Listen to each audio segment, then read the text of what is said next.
fadlan daawada haddii aad channelka ku cusub tahay subscribe dheh sidoo kale share garee muuqaalka like taa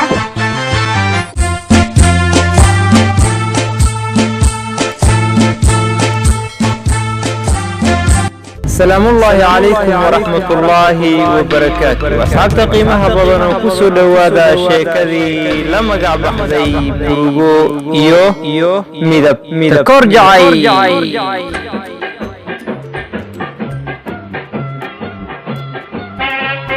أصحاب قيمها بدن وقيبتي تضبات شيكدي لما قعب حدي بروغو إيو ميدب كورجعي waxaanu uga soo hadalnay kubiridii George kulliyadda cilmi nafsiga maantana waxaanu uga hadli doonaa qaybta 8aad is-aragii Mary iyo aragtidii naciibka George haddaba dhageysto macallimiintii George waxay xiriir la sameeyeen dhowr kulliyadood oo boosas looga heli karo nasiib wanaag waxay hal kursi ka heleen kulliyadda dhaqaalaha codsi dabadiidna waa loo ogolaaday in ay soo wareejiyaan ardayga ay la doonayaan George waxaa lagu wargeliyey in loo bedelay kulliyadda dhaqaalaha isaguna wuu aqbalay isagoo ku faraxsan kulliyadda saddexaad ee uu nasiibka u saamaxay wuxuuna toos u abaaray bartii ay ku tiilay wuxuuna yimid isagoo aad u faraxsan muxuuse la kulmay George markii uu soo galay fasalkii uu fariisan lahaa ayaa ardaydii fasalka soo wada eegeen maxaa dhacay waxaa dhacay in gabar ka mid ah ardaydii fasalka ka naxday aragtidiisa dabadeedna ku soo booday mid ka mid ah macallimiintii iyadoo isku darayso hooyin iyo qaylo cabsi ay ku jirto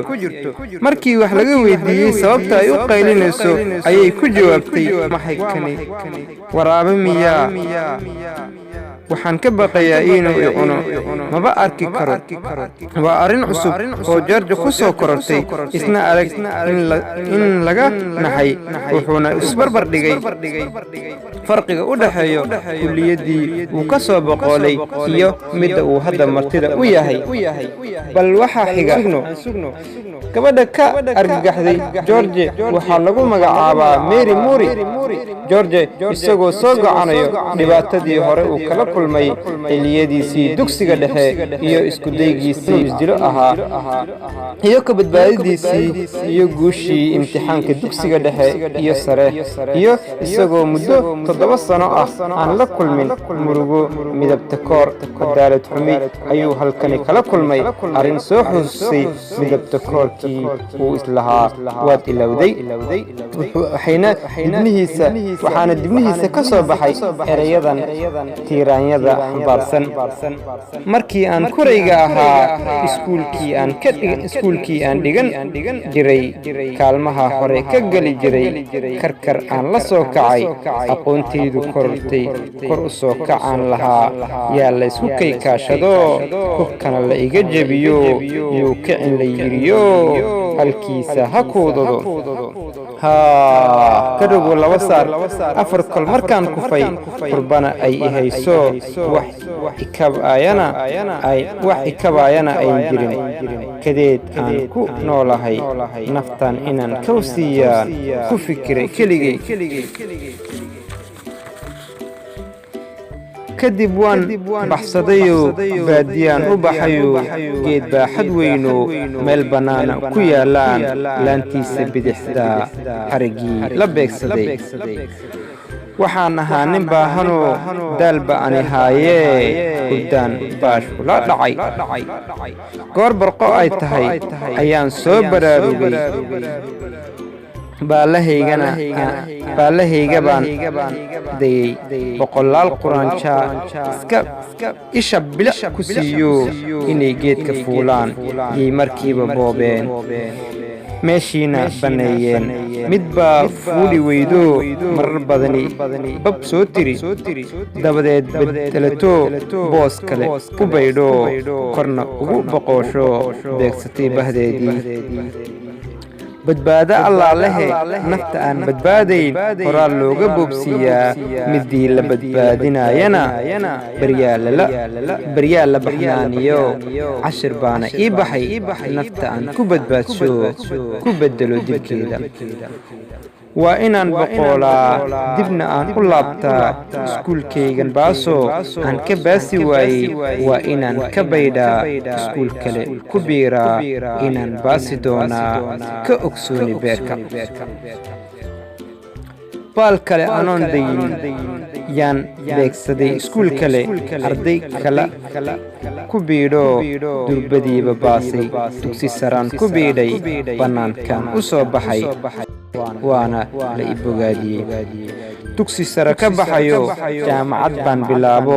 cilmi nafsi iyo caafimaad bartamaha anoo maraa yaan bilaabay isla buuqo barayaashaydii wacnaaba ii beddelay dhaqaalo ha bogsoodo lahaayeen aan ku biirana waxaa la igu bilaabay balaayaaba noo timid kani waaba bahalo waaban ka baqayaa iga celiya bahalka yaan bartaanna ugu imid tani waa balaayo boholyowgii baaba'ay iyo boogihii bogsaday baa dib u soo bukoon raba allow iga badbaadi oo iga baadiya beladan runtii George wuxuu aad uga baqayay inuu ku laabto nolosha fakirka iyo walbahaarka badnayd walow hadda uu u kordhay caqli iyo aqoon George hadda jaahil ma aha oo waa jaamici wixii soo wajahana wuxuu ku maarayn karaa aqoon iyo waayo aragnimo